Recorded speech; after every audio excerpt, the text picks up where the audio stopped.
Hi hello नमस्कार जय जगन्नाथ आपंकर ओडिया टका सोनू मोर मु आ गोटे ब्लॉग को आपको स्वागत करुच्ची कि आशा करी आपण मैंने भलर थे मुझे भलर अच्छी कहीं मुझे पूर्व भिडियो कही कि आपण ऑपरेशन है आपको वीडियो शेयर करी मो हाथर किसी परिवर्तन है कि ना तो किसी प्रोब्लेम जो आपको वीडियो शेयर कर नी तो से दिन मोर जो दिन एडमिट है मेडिकल रे तो से दिन मोर डॉक्टर ऑपरेशन कर कि डॉक्टर कौन कही कि ना ताकर किसी अर्जेंट काम अच्छी बोली से दिन ऑपरेशन करनथिले ता परदिन मोर संध्या 7टा बेलू ऑपरेशन है तो ऑपरेशन है पर सकाळ हाँ से दिन राति ही कॉल आसिला ऑपरेशन जो दिन होइतिले से दिन राति कॉल आसिला कि मामूकर देह टे खराब अच्छी से टेंशन लगिला कहीं एमती मोर भी ऑपरेशन होती तो मु कही कि नानी दुई जनकर ऑपरेशन होता सानी झीटे होता तो मझा नानी पुअटे होता तो से दिन से ऑपरेशन सरला मोर ऑपरेशन है से टेंशन लगी कहीं ऑपरेशन छोट जिनस नुहे तो परदिन सेमती पुणी खबर आसला मामू को देह बहुत क्रिटिकाल माने बहुत खराब अच्छी तो से दिन आसते मामू आम घर को आसते जो दिन मेडिकल जाई नथिली तो से दिन आसी माँ नहीं खोजलाटा आमर ये गवर्नमेंट मेडिकल टे चेकअप करथिला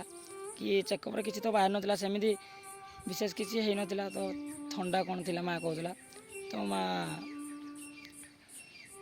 मामू को छाड़देला तो मामू पलैले मामू घर को तो घर को गले भारी तो से दिन जो दिन ऑपरेशन हेली मु खबर आसला कि एमती सांगे सांगे सकाଳେ 10:30 बेलू माई कॉल करते बड़ माई कॉल कर ना मामू कर एमती किसी पार्टी खुलूनी किसी कौन समस्ते कांदाकुटा कले कौन है मुझे कांदाकुटा कले कौन आग मेडिकल नहीं जाओ तो सांगे सांगे हिंदोल मेडिकल नहीं गले तो सेठी ही किसी कहले डॉक्टर देखिले सांगे सांगे कहले कि तुम ढेंकानाल ले जाओ ढेंकानाल आसला दिन 3टारे आसिले ढेंकानाल तो 3टारू ऑक्सीजन लगे इमरजेंसी वार्ड राति 9:30 होगला बचे किसी कथबार्ता किसी ना सेमती से पोजिशन थे तो ढेंकानाल जिते डॉक्टर देखिले सेठी भी सी कहले ना तुम्हें कटक नहीं जाओ कहीं जीवन कथा तो किसी कही होनी ना तो से सांगे सांगे डॉक्टर रेफर करदे कटक तो ऑपरेशन होता परदिन मामू को नहीं ना तो सांगे सांगे माँ मोठू गला भारी गवर्नमेंट मेडिकल को दुर्गा नर्सिंग गला तो गवर्नमेंट को जो गला तो मो पाखे कहीं नथिले तो मामू पु आसला मो पाखु तो मोटी आसला कि खबर आसला कि ना कटक रेफर कर माँ फोन करदिला ना मामू को कटक रेफर कर मुके को तू आसे टे देखिक जी मामू को कटक ने तो सांगे सांगे मुके मत धरिकी गला भाई गवर्नमेंट मेडिकल जो गलु तार मामू को देखिलु तो सांगे सांगे आम्बुलांस बुझिकी तार कटक पठेदेलु माँ गला मझा मामू गले तो बड़ मामी भी गले तो भाई मो पाखे थिला कहली जहाँ कि हम फोन फान करूँ तो माँ कहला ठीक अच्छे तापर से गले तापर गला राति सेठी भी आम कल फल करूँ किसी से पोजिशन किसी ही कथा आसुना तो सांगे सांगे तापर दिन सका 9:30 बेलू माईकर टी प्रोब्लेम थी तो खांदर तक कौन होता गोटे बथना कौन होता तो सांगे सांगे सेटा ऑपरेशन करने डॉक्टर कही तो मेडिसिन देता पचापी तो से दिन ही मामू को देह जो दिन बेसी जोर है तो से दिन ही माईकर फाटी जाता कि बिंधुला से दिन भी सका माई बहुत कांदुले जेहेतु घिंचुला तो सांगे सांगे माई कॉल कले ना एमती माईकर एमती प्रोब्लेम है तो आम थिलु ये घरे भी कहीं नथिले मझाणी माई थे तार सांगे सांगे तापर सेठी भाई थिले नहीं जाता भाई तो मो पाखे अच्छी तार मझिया मामू पुओ मो पाखे अच्छी तार नना बड़ नना जी मामूकर बड़ मामूकर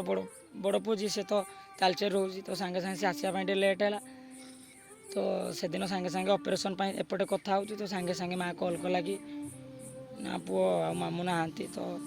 बहुत दुख लगे कौन करूँ सांगे सांगे मु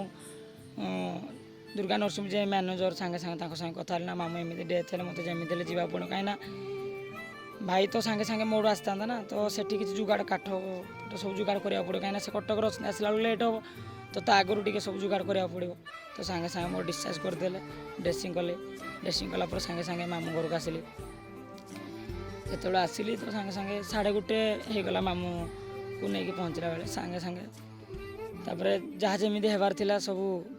काम कराला सब संस्कार कराला ସମସ୍ତେ ଘରକୁ ଆସିଲେ।